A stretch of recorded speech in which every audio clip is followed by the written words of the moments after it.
was hyper-focused on there might be a hint that it could be all over or that I wasn't good enough. Really? It was like I was a lawyer in my own head defending the demons. You see? That one critic over here. Yeah. Your Honor, I'd like to present Exhibit A, talentless piece of here you are. When did the confidence come?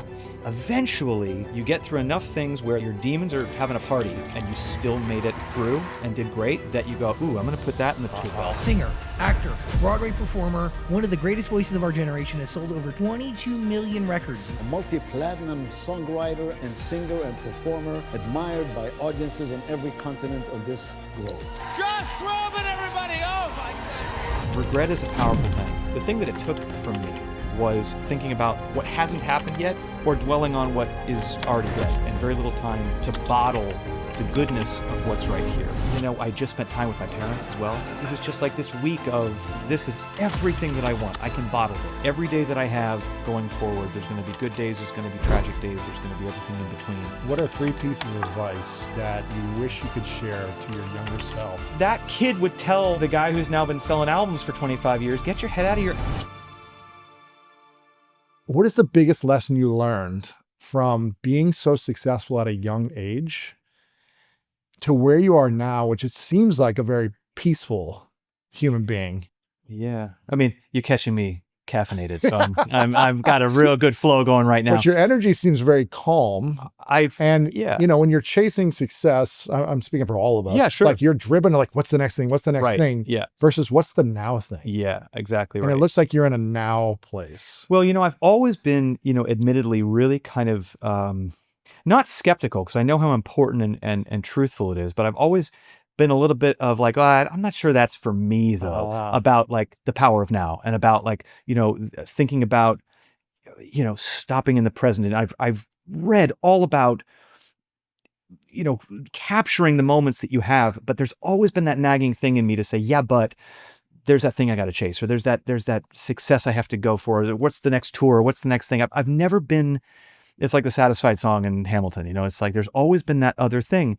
And yet what I was saying to my therapist that really kind of got me emotional was that, like, at the end of the day, and you realize that what is life but to capture and bottle the good moments when you can get them, and to really stop and to really enjoy those moments, because regret is a powerful thing. And if you move so quickly, and the greatest thing, I mean, truly the gifts that have been given to me by starting at a young age, doing what I love, to be able to travel the world, make music that I love, to meet people from all over the world in all walks of life. But the thing that it took from me was a little bit of the slowness of the growth, and it was hyperspeed, and it was always thinking about what hasn't happened yet or dwelling on what is already dead. And there was very little time to think about what's here, and very little time to bottle the goodness of what's right here. And I always knew it was important kind of peripherally, but it wasn't until this last year or two when everything started to click to me about how important and how powerful it is. And the crazy little secret about that is that once that started to happen, the clarity of where I wanted to go creatively and what I wanted to do for my next steps, because I had a major creative block right after I left Broadway about 1.5 years Really? ago. Yeah, because I had the structure. I had a year of doing my dream show, and all of a sudden you don't have a place to go. You don't have a score to sing. You don't have an audience in front of you. You don't have a routine. Wow. And so I needed to kind of have the time out of absolutely being completely scared, not knowing what I wanted to do, not knowing where I was going, in order to kind of finally evaluate and realize the power of that. But yeah, I had a bit of an emotional moment just thinking about, you know, I was with my brother, I was with my new nephew, my baby nephew, who's just the most precious, most amazing and beautiful baby. And my brother's wife, and I was there with my girlfriend, who's my love. And, you know, I just spent time with my parents as well, you know, and it was just like this week of, oh, this is everything that I want. I can bottle this. This is what I want to bottle. Every day that I have going forward, there's going to be good days, there's going to be tragic days, there's going to be everything in between. But this week of connectivity, wow. I want to bottle this forever. And I just want to keep bottling. I just want to keep finding those. That's my goal in my life. And it can be creative too, but But it's important. That's beautiful, man. When you were so young and reaching the heights of success in this music world, did you feel like you were happy when you were accomplishing all these big goals and breaking records and, you know? I was happy that others were happy. I think that I when I look back at it, I kind of define my happiness at the time as being, um, I guess, satisfied that I had knocked the duck down, that I had done what it was that was asked of me, and I had achieved. I had broken through the pressure of what was expected of me, Mhm. and it was like I had two gears. It was either like normal, good, I did the job. Everybody's happy. I can go home with a smile on my face. I did the job. Or I didn't do what I was supposed to do, and I'm going to take that to a very dark place. But I was never able to break through the ceiling to joy. Really? No, not really. I mean, you had Yeah. Tony, Emmy, 5-time Grammy nominated, Yeah. 35 million albums sold worldwide. It's probably Sure. more now. All Sure. these things, Broadway, film, television. I mean, you've Yeah. done all the awards. Oh, for sure. And that's not to say that there wasn't an enormous amount of of gratitude, Uh-huh. but the because this all came from a lack of confidence, not this is not a big deal. It was because I was so nervous about failure every step of the way. It Really? was because every step of the way, and I'm talking primarily like the first 10 years of my career. Because you got started kind of when you got started, when we were in teens, right? Like, Yeah, I was 17 when is this the Celine moment? yeah, I was 17. I got discovered by David Foster, singing with Celine at a Grammy rehearsal. That video is amazing. bro. And it's, oh my God, I look at it and I'm just like, first of all, the hair, the turtleneck, the whole thing was like, No, but the moment was so powerful to have that captured. my dad had a video camera in the audience, and like, Renee, Celine's husband who passed away, who was so kind to me, said, oh no, security was all over my dad. Cause you can't, you can't just film. And said, no, that's his son, let him film. So, we were able to capture it. And, I incredible. thought it would be a cool thing to show my friends, like, hey, look, this thing, look, that's Celine Dion.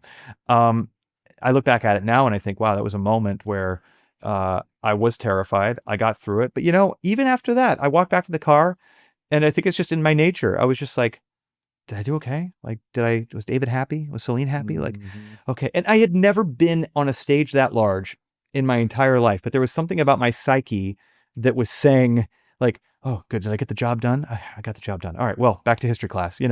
I just was, I don't know what was wrong with me, but even when Wow. David asked me to do it, he was like, hey, I'm at the Grammys. Andrea Bocelli can't show up. You were great at this thing I heard you at. Would you mind singing with Celine? Even then I was like, can I do the job? And I said, okay, Andrea's a tenor. I'm a baritone. I'm not sure this is my range, David. I think you might be better off getting a different singer. I mean, She almost turned it down. I did turn it down, and he called me back and Holy said, cow. I don't think you heard me, because he'd never been, I don't think, turned Rejected. Yeah. Rejected. Rightfully so.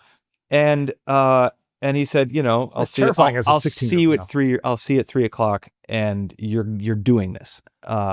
And thank God he called back, because I wouldn't be sitting here. But there was something in my nature very early on that was very much about like, can I satisfy the need? And if not, I don't want to just do it to do it. And it honestly, that served me well, just like a pro athlete. Like that served me well to eliminate some of the noise and eliminate the extreme highs that can get you into trouble. I saw a lot of artists that their egos and their confidence just went to a whole other level, and there can be a certain complacency that happens when you think it don't stink. But I always kept my nose down and always thought about like, okay, well, if I did the job, I can be satisfied. I can go to sleep happy tonight. But if I didn't do the job, then I would self-criticize for weeks. And that was the thing I needed to start to get better at. Where do you think you'd be if you didn't say yes to David Foster and Celine Dion for that practice session? Where do you think your life would be, or career, or you think you would have finally broken through, Well, or was that a big catalyst? I just think that success would have been a different animal for me, and I think just as meaningful an animal for me. I think that theater was always in my blood. I was accepted into a very prestigious theater program at Carnegie Mellon University, really top of the heap as far as like great musical theater programs. And so I was I was so excited to be part of that. And my freshman class there was like just bananas talented. We had, Josh Gad, Roy O'Malley, Really? Leslie Odom Jr., who got the Tony for Hamilton. Leslie was in there too? Leslie was in there. I've had him on the show. Oh, He's yeah. great. I mean, he's such an inspiring, awesome all guy. those were in the same class. We were in the same class. Katie Mixon, who's an amazing actress. And all of a sudden, and I've told the story, but it's like we were all the hot at our high schools, right? We were all the lead. We were all Tevye. Yeah. And like all of a sudden you're doing freshman sing for this, we were the Avengers of like high school theater Yes. leads. And all of a sudden we're in the same class together and doing our freshman sing for each other. And we're all just kind of going, wow. oh, got it. It's another level. This is what I have to reach. So, and you came from LA also, and I which came is from big. and I came from LA, and I also started my freshman year after that Celine moment with David had happened. So Wow. I was juggling from like a confidence perspective. Honestly, my soul really wanted to be where my college experience wanted to put me, which was that you have to humble yourself. You are a beginner. You are learning. Oh, man. It is time for you to build sets for the seniors. It is time for you to grind and feel like you have a long way to go. That is where I wanted to be. You're going to fail a ton. And you know what? By the time you graduate, you're going to be a leading actor, but not yet. But what happened? And then on the other side, I got David calling me saying, hey, I gotta have you at this billionaires event, and you're gonna be singing with this person, and Ray Charles is gonna go on before you, and all these, and I'm, and like all of a sudden I'm getting from this side of it, you gotta walk the walk, you gotta talk the talk, you gotta act like a star, dude. And on this side, you're here to learn, and you're this big until we tell you. And wow. And so that was a very confusing time because I think a lot of people maybe would have like said, oh, but I've got this guy over here and I really want to be there. My soul was telling me I wanted to be a student. I really wanted to get into the mud and have the permission to be bad, to have the permission to try something stupid and pick myself back up. And also being kind of an introvert, I was excited to like have the college friend experience. I was happy to be in a dorm building with all kinds of artistic kids, and like having that. Being over in this corner was actually really isolating. A lot of pressure. Yeah, a lot of like very shiny things, but a lot of pressure and a lot of isolation along with this enormous door that had been swung open for me. At the end of the day, my parents and I talked about it, and I was in school for performing arts. You've got an opportunity. The school was kind enough to give me a leave of absence. They didn't just kick me out. And so I said, okay, I'll come back in a year. The kind of roles that I was going out for, I didn't need to be young and high kicking. I wanted to be like Sweeney Todd. So I thought if I miss a year, it's not the end of the world. And then, that path happened. But Broadway came calling, and it's some of the most satisfying artistic moments I've ever had have been on the Broadway stage, because it represented for me where I wanted to be when I started that other path. Gosh, this is fascinating, man. So when did you feel like you gained confidence? Well, because you had the door like wide open for you. Yeah. From one, working hard as a child Right. to getting the talent. It's not like someone just gave it to you because they liked you. It's like a number of things happened. You also busted your butt. You're extremely talented. You put in the reps, and you had an opportunity, and you took advantage of it, and you kept delivering on the results. It's not like you know. And so more opportunities come when you keep delivering results. Sure. But when did the confidence come? When I look back at it as a whole, I'm really able to high five that kid and say, man, you got fastball after fastball, and you kept hitting home runs. But in the moment, I was only thinking about the strikeouts. I was only thinking about like all the times where I felt like I wasn't quite enough, or I wasn't quite hitting the note the way David wanted, or I wasn't quite, my stage presence wasn't where it needed to be, or when I wasn't getting recognition, if somebody gave me a bad review, or I wasn't nominated when I wanted to be, or something. I was hyper focused on all of the ways in which there might be a hint that it could be all over, or that I wasn't good enough. It was like I was a lawyer in my own head defending the demons. Like, you see, Got one critic over here. Yeah. Your Honor, I'd like to present Exhibit A, talentless piece of shit. Here you are. Yes, I rest my case. I wasn't focused on all of the ways in which I was crushing it.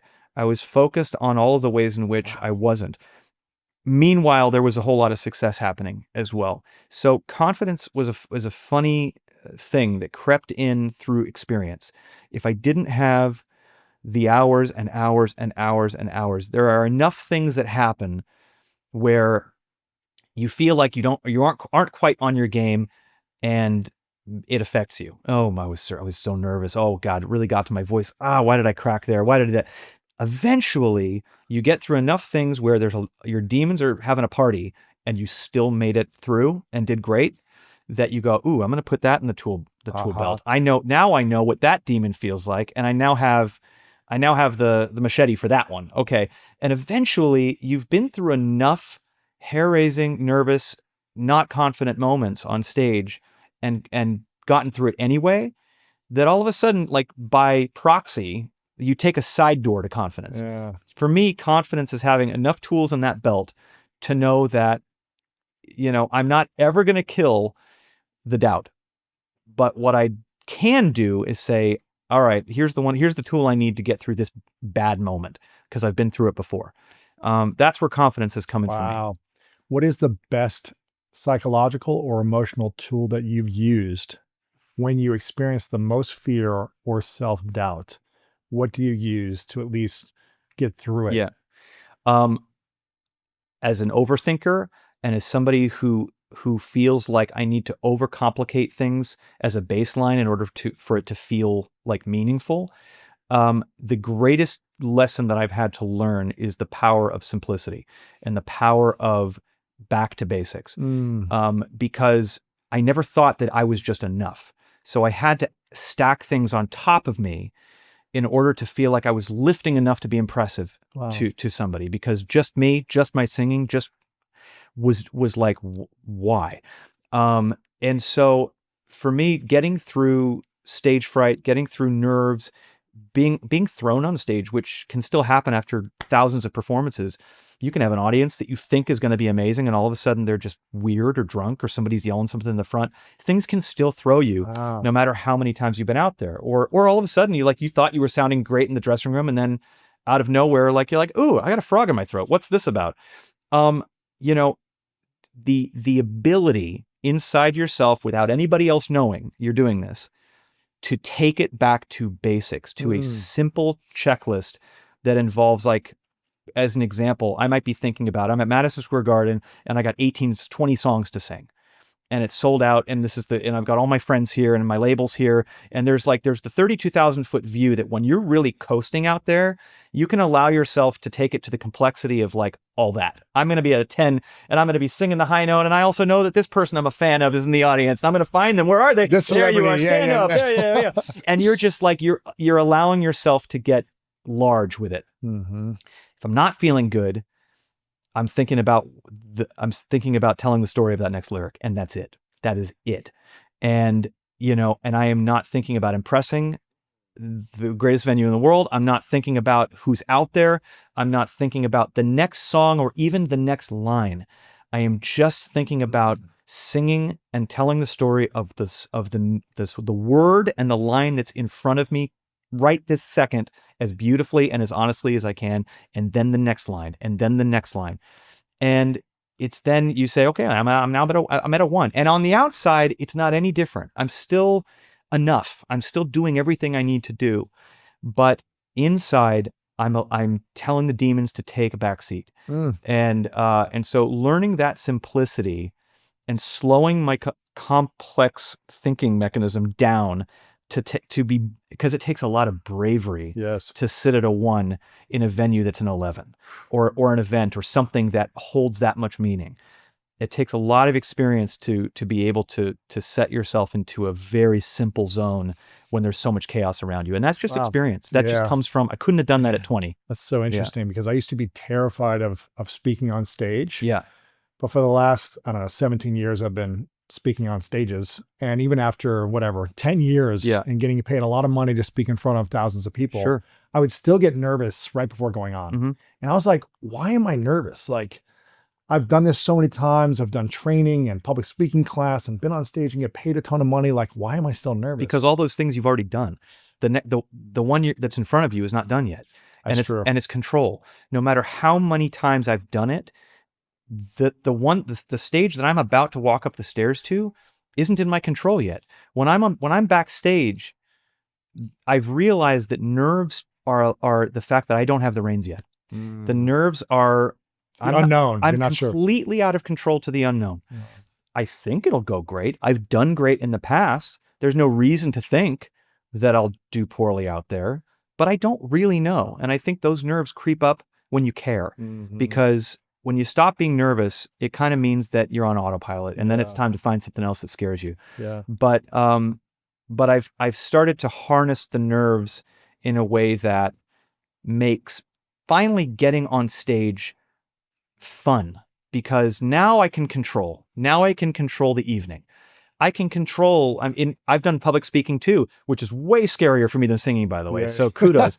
But like, I will talk as you can probably tell, talk very fast when I'm public speaking, and I've got a speech to do at something. And where I can take control is like, oh, I'm going to like relish in this line. I'm going to really slow it down. I'm going to find my pace.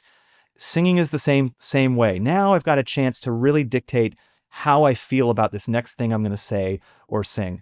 And having that control is I think, can be a really fun thing if you transition your nerves to like, oh, I just want to make the night what I want to make it. Yeah, that's cool. A friend of mine said, it's hard to be nervous when your heart's on service. And when I go out on stage, I have a number of tools myself, but that's something I think about before I step on stage.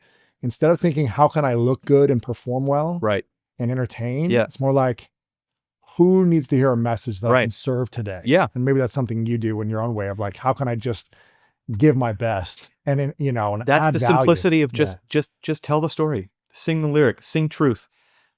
Just take it down to the simplicity of accessing and giving out a message that you want to give. Yeah, that's cool, man. And then that's it. And then the cool. rest of it, before you know it, you're saying, good night, Cleveland, I'm curious, when has been a moment in your career where it was like the biggest success was happening, but you felt like you were at your lowest place, mentally, emotionally, physically? Did you ever have those feelings or moments where it's like, man, I'm crushing it, like to the world, but internally, I feel like I'm really struggling? I'm sure I could pinpoint a couple of those, but honestly, that has happened more times that I could actually kind of say that there have been moments where I have been going through my own mental health journey on stage. Really? That is so polar opposite from the experience that the audience is getting. Really? Do they know you're going through it? Are you expressing it? No. So you're just in your mind going through it. I can tell you now that I have distance from those evenings that I was crushing it, that the shows were great.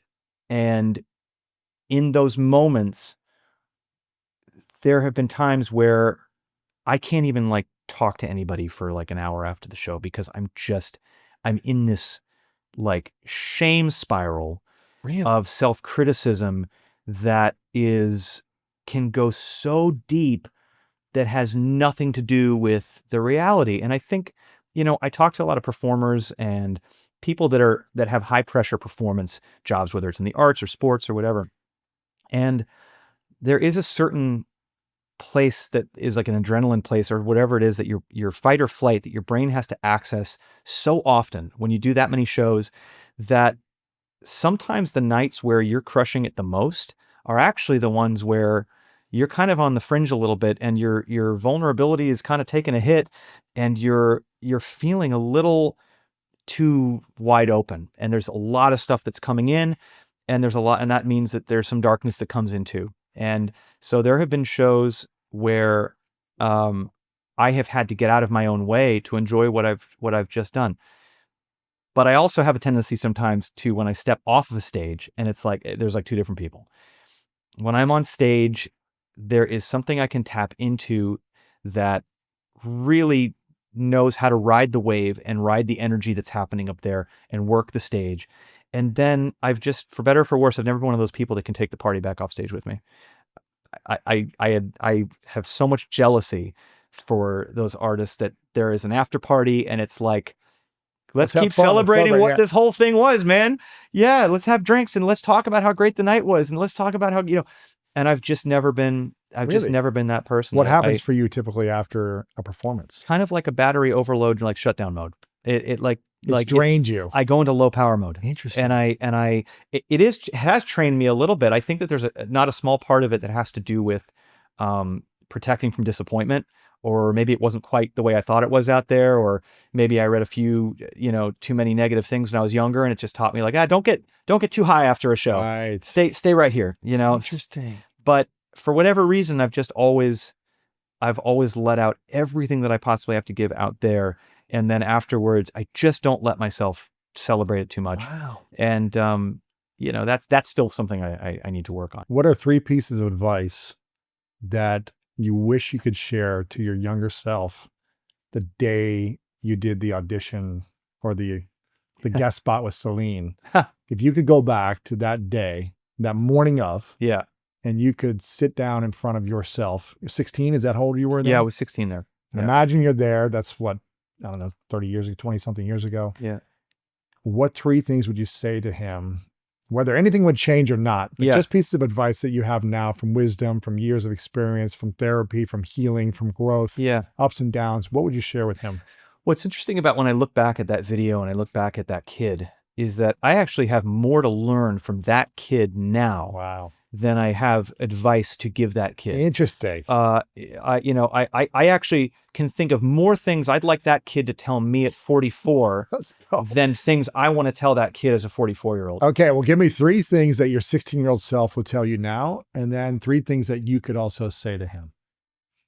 What would he say to you first? I was,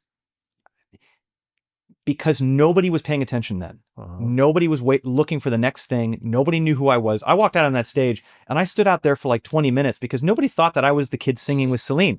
So I'm standing on an X and I'm just kind of out there, doot-de-doo. Hanging out. Yeah, hanging out and just kind of reading the Italian and trying to make, and yeah, I'm nervous. Of course, I'm nervous just like I get nervous now. But I also knew that this was probably a once in a lifetime experience. And I was going to go back to theater school and after this and like tell a cool story. Yeah. And man, there was a purity of heart there that is so important to go back to when all of a sudden there's a million things that people are expecting of you and know your name for. And so, I would ask that kid, I would tell that kid, don't worry so much. And I would ask that kid to tell me, don't look at the next 50 things that are in front of you. Wow. Hold that lyric in your hand and sing out for the moment that you have it. And don't think about the next thing you have to sing. Just be in that moment. Cause I was in the zone. That kid was in the zone. Was that kid insecure or self-doubting or self-critical then? Yeah, for sure. I mean, but it was like I was so self-doubting that I told David no. I honestly, genuinely didn't think that I was right for that thing. So I get there, and there's a certain level of nervousness that doesn't hit you when you're that green. There's a certain level of no pressure. There's nothing on you right now. The ignorance is bliss thing that you're just like, oh, wow, we're here, and before you know it, you're on the stage, and the director's going, "Where's the kid? Where's the stand-in for Celine?" And That's I'm going, right here. "Hi, you? All right. Okay, stand here. Can we get a mic for the kid? Oh, man. Thanks." And I'm just like, okay, I guess I'm going to sing into this. I mean, I didn't know how to ask for the right monitor sound. I didn't know like, oh, I need a little more treble in my ear. And so, yes, hi, a little hot tea throat coat, please. A little bit, yeah. Or I might not be able to sing the note. There's all these trappings that come in that are like these rituals that you start to feel like you need. And, honestly, like that kid would tell, the guy who's now been selling albums for 25 years, get your head out of your ass and just, I probably hadn't had water in 4 hours when I sang on that stage. I was in a hot car. I had a security guard who wasn't going to let me in because David didn't give us the pass. I had my dad with a rickety camera in the front row. I had nobody who cared that I was standing there. And I had this global superstar who was like, "Are you okay? We're going to get through it together." And she took my hand and I'm just going, wow, okay, she's lovely and nice. This is wonderful. This is so nice. Celine is so nice. But man, I was like, in my mind, I was so like, oh, okay, well, let's give it a go. I'd love to do a good job. And I'm very nervous, but there was so much ignorance that I feel is so useful Wow. now. that, you know, to just, and I think maybe it goes back to that, when I need to go back to simple, when I need to take it to one, I'm kind of taking it back to that.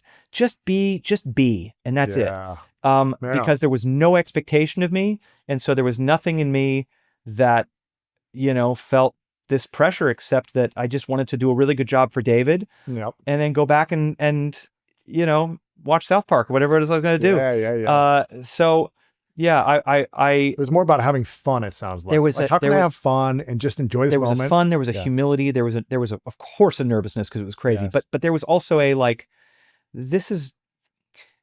I didn't know what I didn't know, and so I didn't have any of the stuff that gets in your way about expectation, about all the things you need. I didn't have a rider, I didn't have reverb, I had no expectations, and I think that going back to that place is a really can be really valuable sometimes. How do you create that fun, playful, no expectation mindset 25 years later with such a massive career that you've had? How do you just say, okay, for the next, you know, decade, I'm going to go no expectations. You know, the label has an expectation. My fans have expectations. My future self needs money coming in. Sure. Like, how can you have the mindset of it, but also still curate your personal brand and content the way that's needed to in an industry that's looking for hits and success? Right. You know, I think that taking side quests in life is a really important and valuable thing. I like that. You have to, I never had hobbies, right? Like to me, my hobby, when I got into the thick of the success, my hobby was just, what am I going to write next? What am I going to sing next? What am I going to hit next? And I would always just say, oh yeah, my hobby is singing. My hobby is music.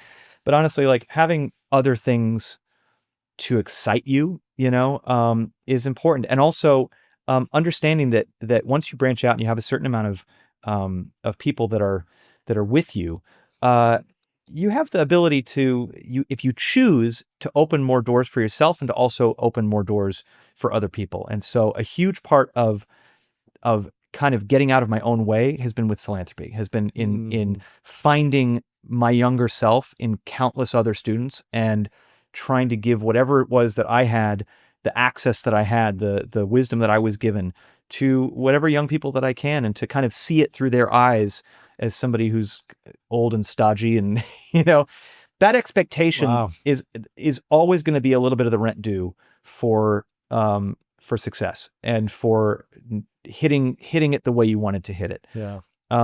When I don't have expectations of me, I know that there will be a problem as well. Oh. So I embrace the expectations. It just shows that I've reached a certain place where I want to be. But you know, picking and choosing where you just kind of decide in the most loving way to your artistic self to not care. And it's not that you don't actually care. It's just that sometimes you have to create, in order to get through the maze of caring so damn much, you have to have that abandon and say, my voice teacher, when I'm nervous, just throw it off the balcony. Who cares?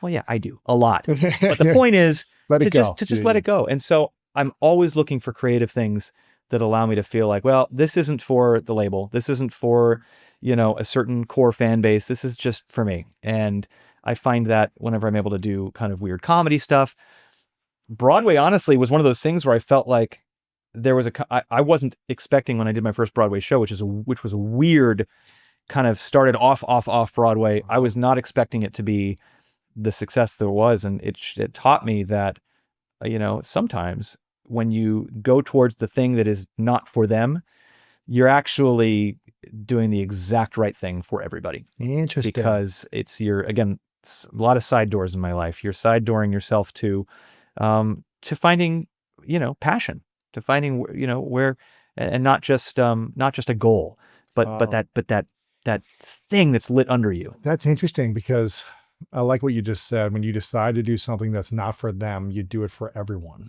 You can, yeah. I've done stuff that, or it becomes for everyone, I guess, right? It reaches more people sometimes than you could have ever expected. For me, being allowed back into a theater community that I left my freshman year, that I didn't know if I'd ever have a chance to come back to that, or that I'd ever be invited back to that.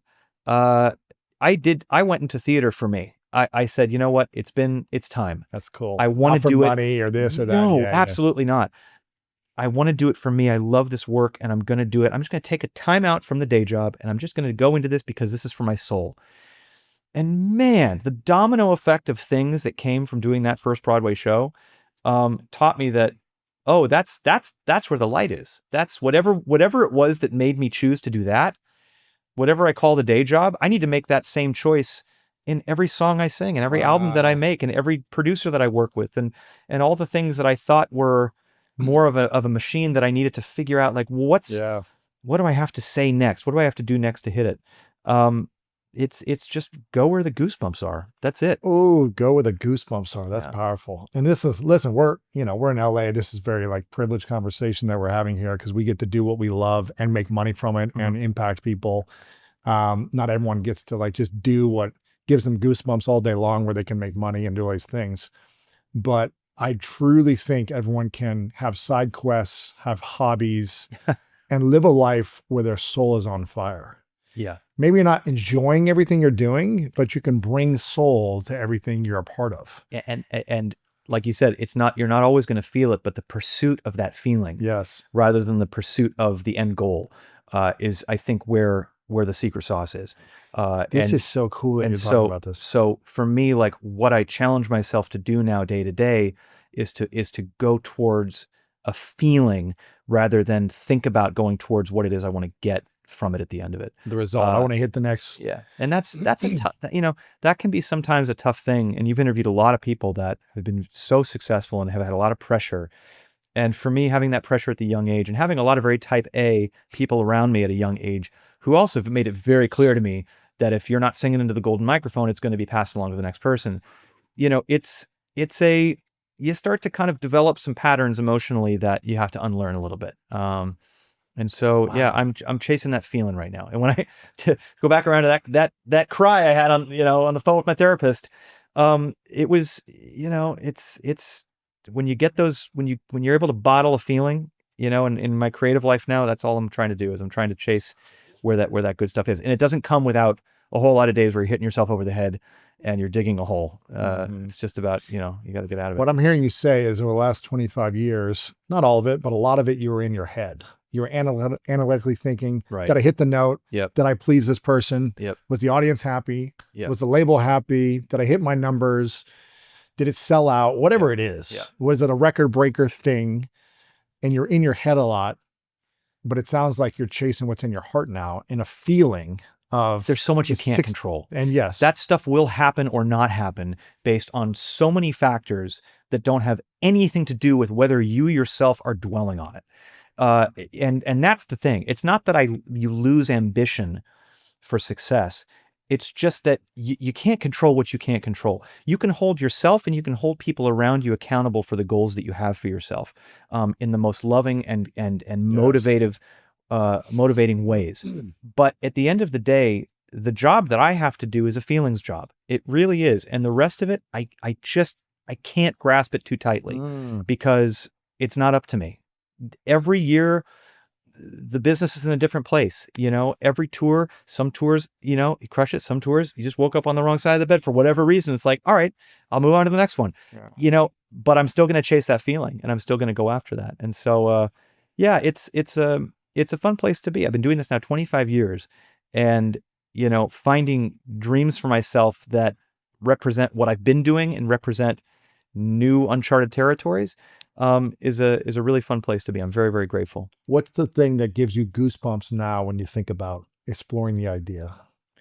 There's a couple of things, one in the past and then one going forward. But when I and I sort of say this sometimes on stage, but when I sing songs that were from like my first album now, and I mentioned that I was singing a lot of songs that had to do with a life that I hadn't lived yet. I was being given songs that were very mature.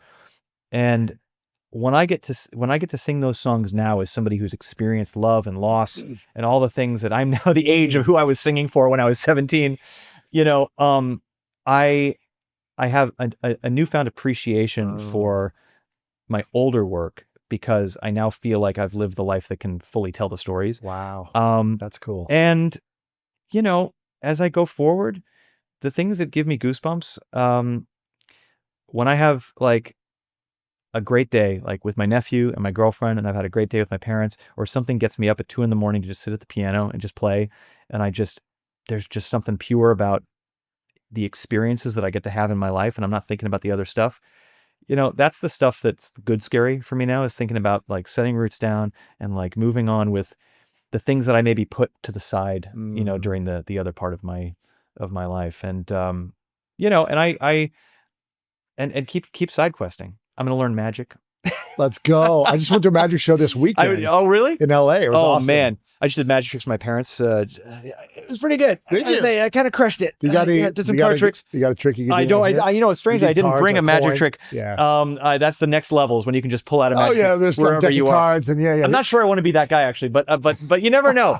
You never know. But it could always be a coin trick that you could have. I got a quarter. Let's do something. Yeah. I've been collecting baseball cards and selling. I have an eBay account where I've been selling baseball cards. Come on. Yeah, nobody knows it's me. But can I tell you that the satisfaction that I get? You're like, I made $20. Not even. Like delicately wrapping an Ellie De La Cruz like base card. Wow. In like an envelope and the padding and the team bag. And like printing out the label and taping the label and dropping it off at the post office to send to someone in Minnesota, Tallahassee or Peoria. It like there has been something about that's been so tangible and so fun. That's cool to do that. I really, really enjoyed doing that. Wow. Yeah. Do you get them graded or do you just send them raw? I send them raw. Yeah, I haven't gotten into the PSA stuff yet. Yeah, I mean, there's certain cards that I do want to get graded, but no, I'm just putting them out raw. And there's some that are expensive, some that aren't, but it's been really, really fun. Are you breaking decks then? Are you buying them and selling them, or are you? I'll get into breaks sometimes, but you go to trade shows and you're buying them. Haven't gotten into the trade shows yet, but no, sometimes I'll go online and do some breaks online, which it's cool, but it's also sometimes a real waste of money. Oh yeah. I mean, it is, because man, you're wasting 8 times out of 10, you lose it all. You're losing. So I really enjoy, but it's the thrill of it. I like, joy. But, as long as I'm going to spend some money on it, because, the old joke is like, if you want to make $500 selling baseball cards, you got to spend $5,000 to get them. It's, is just kind of getting some basic boxes, hobby boxes. And I open them with my girlfriend. I open them with my brother. It's just fun to rip them open and just see what you get. I got into buying a little bit during COVID. I've kind of paused for a while, but yeah, well, that would be the time to do it for sure. I was late to it. Right. But my friend, Pat Flynn, he started the side quest of his own. Yeah. 3 years ago, doing Pokemon stuff, like bringing back his childhood joy to now. He's a very successful business entrepreneur, but now he has a TikTok that is called "Should I Open It or Should I Keep It Sealed?" It's got a theme song to it. Oh wow! And it shows him buying expensive decks of Pokemon 20 years ago. Saying, should I open this or keep it sealed and sell it? He always opens it and almost always fails. Man. Like never gets anything, but you're like hoping he gets that one card, This is being in your 40s post-COVID. Oh yeah. Is just any slight grasp nostalgia. Like of course. Give me that good feeling. I've been eating like the cereal of my childhood lately. What is it? Lucky Charms? Oh, my Captain Fruit Crunch. Loops. Oh, okay. Yep. Rice Treats or Krispies. Yeah. Cocoa Puffs. Yeah, it's like there's something. What is that? There's something about the nostalgia of it. But the baseball cards, I by the way, I've also been buying like boxes of cards like from the junk wax era, but were from my 80s, back when I was collecting, Oral Hershiser cards. Wow. And that's been fun. Yeah, that's been fun. So I hear you saying you're chasing joy rather than chasing success. That's it. Trying to. Yeah. Yeah. And the success sometimes, whereas the joy would be the side door and the success was number one, I'm going to make joy number one. And if the success goes through the side door, then that's a bonus. This is the first time we've met, but I've seen your, content and your performances on stage for 25 years. I've seen you on TV and all these different things. I've seen moments of you. And again, we don't know each other except for just now, but you seem like you're the most peaceful energetically. Like, in your face seems calm and young, whereas before it's almost like, what do you have people bouncing off the walls in here? I'm just by perceiving all your work, it almost seemed like you were always trying to perform older, like be older and like put together and like this perfect image versus I'm going to be myself. And you look younger than when you were probably, I was stressed. That's what I'm saying. You have the energy of like more, you I had performed well, puppy but paws that I hadn't grown into, and I was like, Interesting. I was, you know, I joke, but you are so right that when I look back at videos of me doing interviews and stuff from those first 10 years, I was like, who is that old man? Inside, Energetically. I was energetically like, I was just like, my baseline was just deep concern at all time. And that concern, I think, came across as a self-seriousness, Uh-huh. but it was really just terror. It was just like, got to say the right thing, got to sing the right thing, got to be all the right things. I have to be the person that everybody wants. There's a billboard of me staring you down. I got to be that guy. And yeah, I was scared to death for a good amount of time. And I was also being rewarded for that fear Right. with a lot of success. So Right. it kind of taught me some toxic things that I needed to unlearn. But you know, I've been so lucky that I've been able to break out of the things that are the norm, and I've done enough, you know, weird, fun for me things that people have gone, oh, we like that too. That I thought, oh, I don't have to hold on so tightly. I can Mhm. be. Sometimes it takes a long time before you can say to yourself, oh, just who I am is okay. Like it's, Wow. you know, because you're packaged early, and it's it can take a long time. So to everybody who's allowed me to say, you know, oh, I'm weird and that's all right. Thank you. Yeah, man, it's cool. I mean, even on social media, you're very fun and playful at times, and you like express yourself, which again, I just didn't see that, you know, in the era of you growing up. Yeah. From your success, it was like, I have to be the ultimate performer, you Right. know, and then perform Yeah. in an interview, not in a negative way, but it's Yeah, I like know, but energetically, you had to be, it was held tighter. the kid that wasn't on stage, the kid before I got signed was the biggest goofball.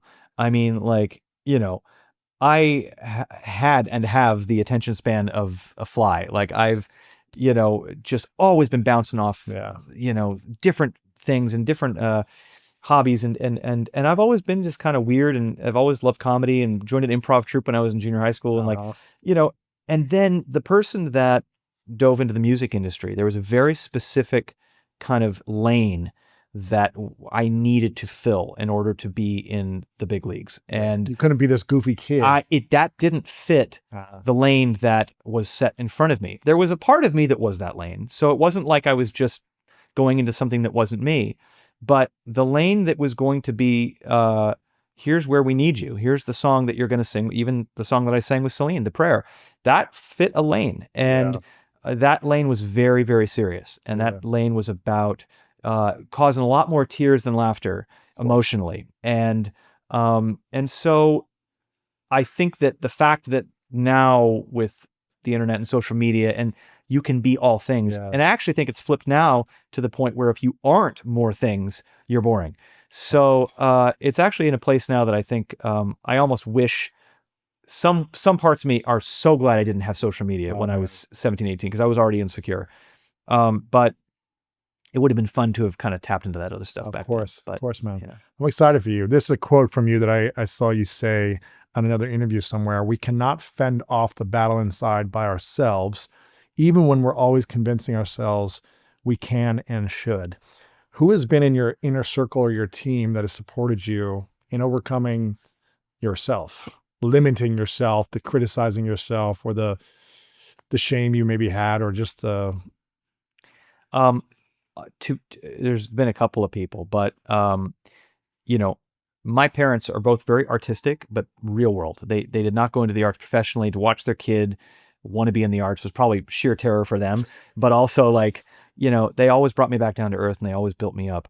I had a couple of teachers that saw, I mentioned the attention span thing, but like having ADD and not knowing it and finding solace in the arts saved my life.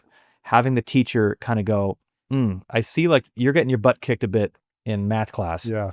I'm going to open up the music room for you so that you can refill that part of your tank, because I know you're feeling like crap in that with that tank. That saved my life. You know, being with the right partner, you know, it's like I was just talking to my girlfriend today about something I forgot what it was, but it was like, you know, having somebody that allows you to be your weakest with them so that you can be your strongest out the front door is good. is just the most vital and the most important thing. Wow. How long have you guys been together? About 3 years now. But honestly, like to have a sounding board like that is incredible. What's the greatest lesson your girlfriend's taught you?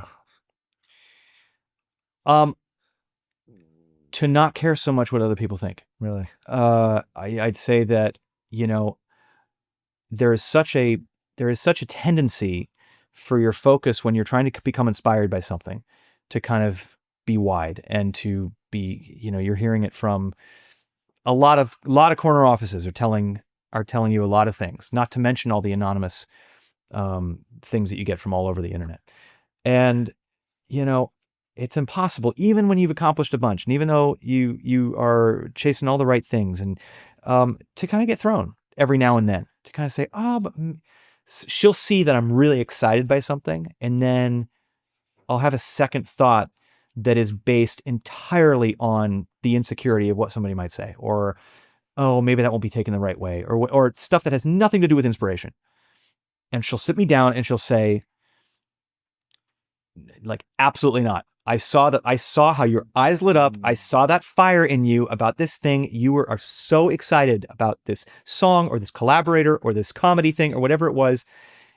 And I think that, you know, she's from Essex, England, and there's a certain amount of, like, you know, toughness there that I've needed in my life. And just to kind of keeping me where the light is can sometimes mean that you don't care as much about the noise. And even now, sometimes I care too much about the noise and the chatter. Then what is, at this season of life, what does success look like for you? I want to be I want to have the best platform I can to reach young people who are looking for a path in life and using the arts as a tool to do that. For me, an enormous part of success for me is paying it back, paying it forward, and diving headfirst into philanthropy and into, you know, I'm going to be going to the Debbie Allen School of Dance tomorrow, and I'm going to be meeting with a bunch of kids and filming a bunch of stuff That's there. cool. And it's like, I'm so excited to do that. Whenever I get to be in a room full of students and I get to instill whatever little wisdom I have from those moments and hopefully keep kids on the right side of the fence, because I know what it feels like. And I came from support. There's a lot of kids out there who are not coming from the same support that I had. And staying on the right side and where that light is can be as simple as having that music room unlocked, you know, having that paintbrush in your hand or that dance program. And so putting whatever power and influence that I can put into raising awareness for those programs at a time when those programs are being obliterated at a rapid pace, that to me is finding a legacy for my foundation. Find Your Light is a huge level of success for me as I go forward. Being the best uncle I can be to my new nephew is a huge level for that. And, you know, every artistic choice that I make, I want to be able to look at it and say, well, even if this doesn't do anything, I love this. I really love this. That's a scary thing sometimes, you know, and continuing to do that. If I can continue to expand, you know, and do what I love, that would be very lucky. But it's been a great run. Tell me about Find Your Light Foundation. Sure. How long have you been doing this for? And what is it's helping each child have the opportunity to experience quality arts and education, I'm assuming, right? How long have you been doing this? And how can we, the audience, get involved if they're inspired to? Well, it started, you know, my fans are amazing. They are never just in it for, like, the flash in the pan, like, you know, just cheering for the music. They want to know how to get involved too. From day one, they've said, what are your passions outside of music and how can we help? They presented me with one of those jumbo, like, Publishers Clearinghouse checks. I was playing the Greek Theater in like 2006, you know, and they came to the front of the audience. They said, you know, hey, we've raised this money for you. It was like something like $40,000, something like that. And they said, we know that you want to start a foundation one day. Consider this from your fans the first check. That's cool. The coolest. And so, you know, it's I didn't know I wanted it to be arts education at that point. We just kind of raised money. We gave a lot to medicine and disease research and hunger and things like that. And I testified to Congress about the importance of the arts in our world and the importance of arts education, and told my story. And I'm next to Linda Ronstadt and Wynton Marsalis, and I'm very nervous, talking to congressmen and women. And I'm going, oh, I have a story here. I really know what I'm talking about here. And the fun part was too, that with arts education, a little bit goes a long way. You can buy a lot of paintbrushes, a lot of instruments. Doesn't take a lot to open that door and give a kid a drum set to sit at. And so I thought, oh man, I think that I'm going to always give to other organizations. I'm always going to lend my money and my time to other organizations. But the thing that I want to raise money for, I think, has to do with the thing that saved my life and saved me. And so we are giving grants all over the country to make sure that in-school and after-school programs that enrich and give access to young people's potential through the arts continue to survive at a time when they're crashing and burning. Wow.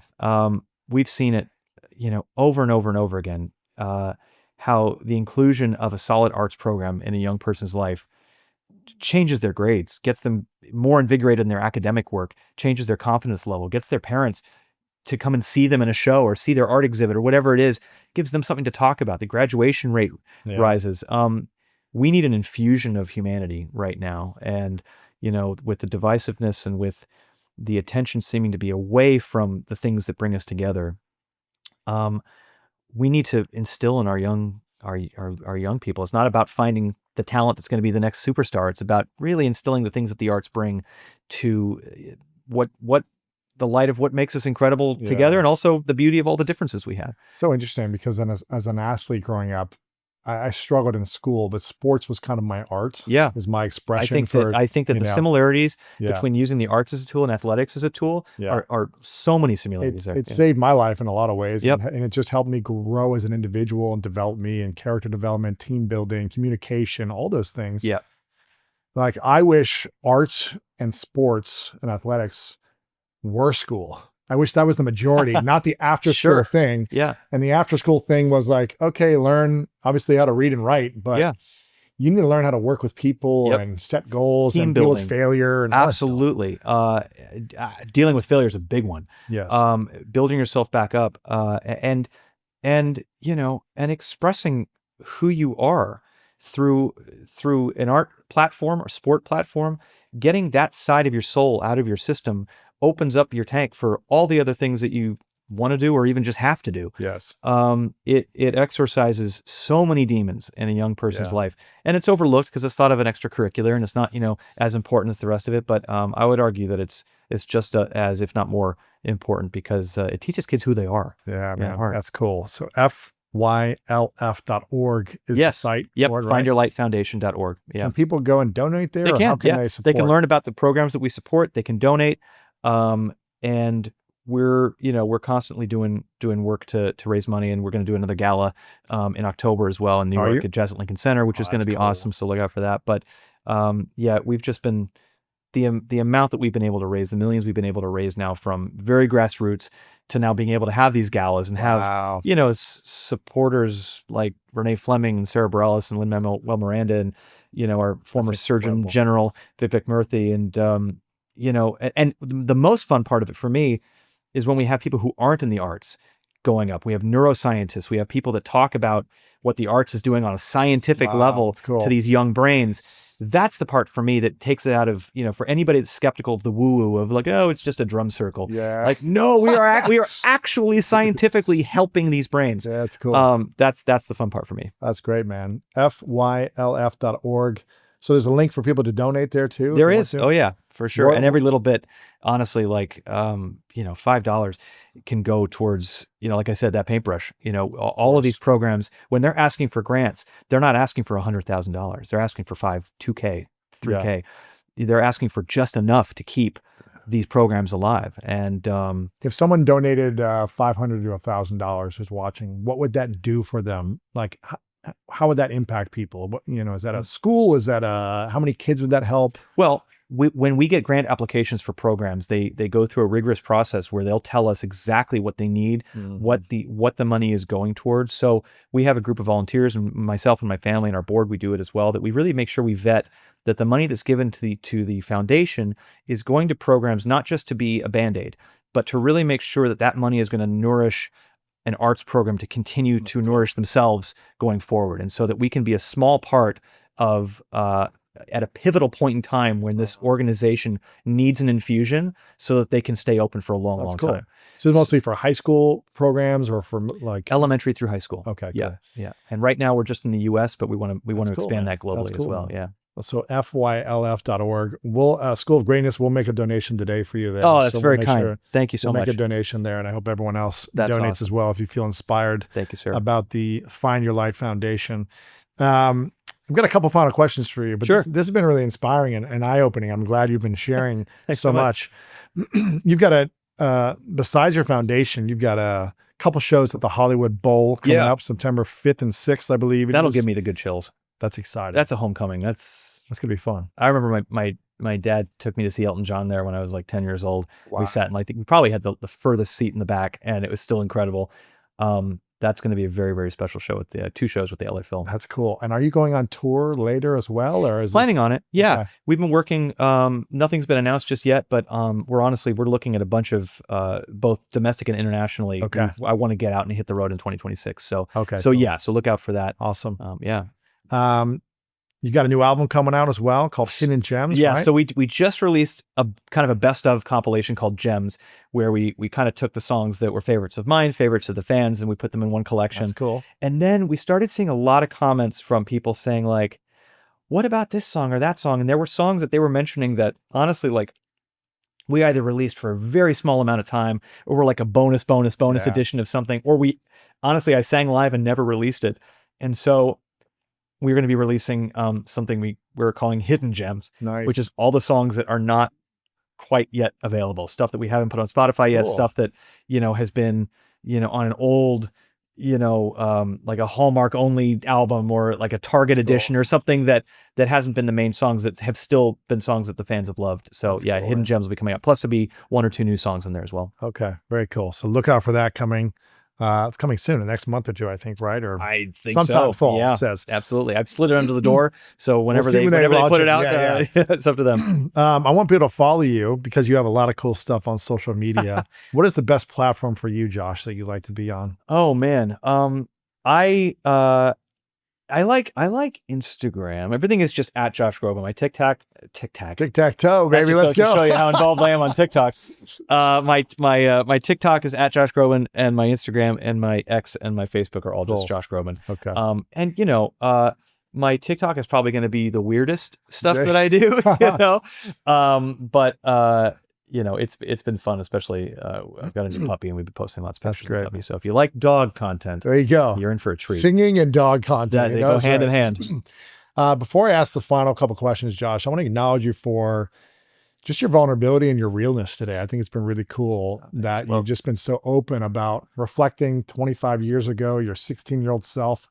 And most people think about the advice they would give their younger self, but you actually gave advice from your younger self to your current self, Yeah. which I think is fascinating to hear that perspective of you of like saying, I wish I would get more into that frequently, that joy, that, fearlessness, that not worrying as much about it, what's happening next, but being in the now. For sure. So I love that about you. Thank you. And I love that you're making your mission.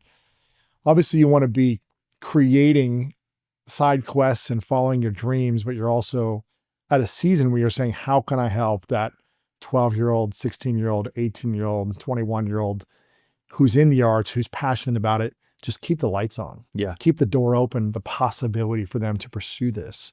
Even if they don't make this a career, but Yeah. keeping it a part of their life as Totally. part and not shutting that off Yeah. because they didn't have the opportunity. Right. And I think arts, for me, I was in choir in high school. Nice. I actually I did the theater my senior year because I was so scared of it, Yeah. terrified Yeah. of like dancing, singing on stage. Proud of you. But I was like, I don't want to regret this. Yeah. Right.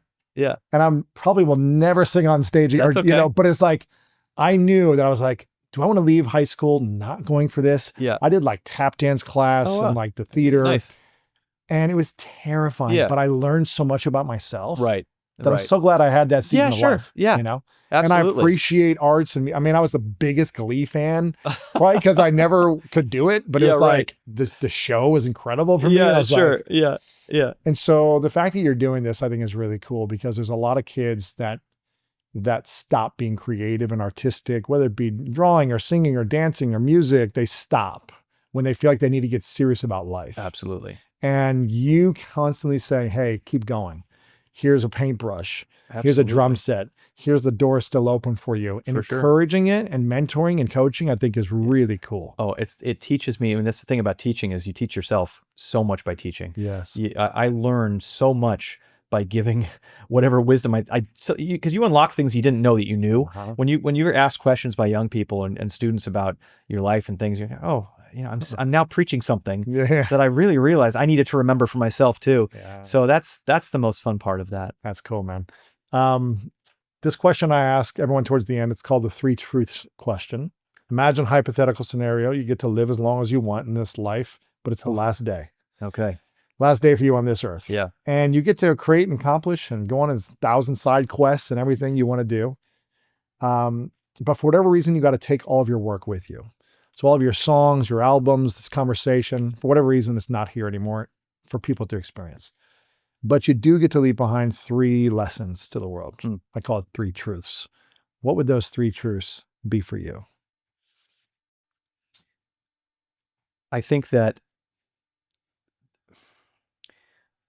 at the end of the day, truly, it's the old phrase, but the love you make is equal to the love you take. That honestly, the more that you put into the connectivity and kindness towards the people around you, the more that you get back. Yes. I know it's cliche, but honestly, like there is so much cynicism sometimes around you, and especially in high pressure environments or in the arts or certainly in entertainment more than just the arts themselves. But there's so many ways to think about how to step over that taking those beats every moment that you can to express kindness to other people comes back at you. Stay scared, stay a student. The people that I've been lucky enough to meet that have been heroes of mine still have a vulnerability in their eyes to learn a new thing, even though that to the rest of us, they're gods on earth. They can't wait to learn the next thing. And the final thing, stay hungry for, all of it, food included. That's great, man. Final question. What's your definition of greatness? Oh, my definition of greatness? Gosh. I think that, I think that greatness is sometimes, I think, one of those things that you can't necessarily control. Greatness, I think, is when you can be looked at by those around you that you've touched as being somebody that they aspire to be or look up to. I think, the people that have been exhibited greatness in my life, when I look at my folks and I look at the teachers that to this day I will always call them by Mr. and Mrs. because like they have that aura to me, and I looked up to them and I wanted to be like them because they did it for all the right reasons, even when nobody was looking. Mm-hmm. And I think being the kind of person that people feel that way about, I think is what greatness looks like. There's a whole lot of people who've done great things that I don't think have achieved greatness. Yeah. And I think that's the way to go about it. Josh, thanks for being here, man. Hey, thank you. Appreciate you. It's been a real pleasure. Thanks for having me. Of course. That's powerful, man. All these great, David Allen Greer, all these great people. I had a great life. And then what happened was my parents died. And 57 people I loved died. And 57? 57. And that's the sad part about getting to be my age is People it die. happens to,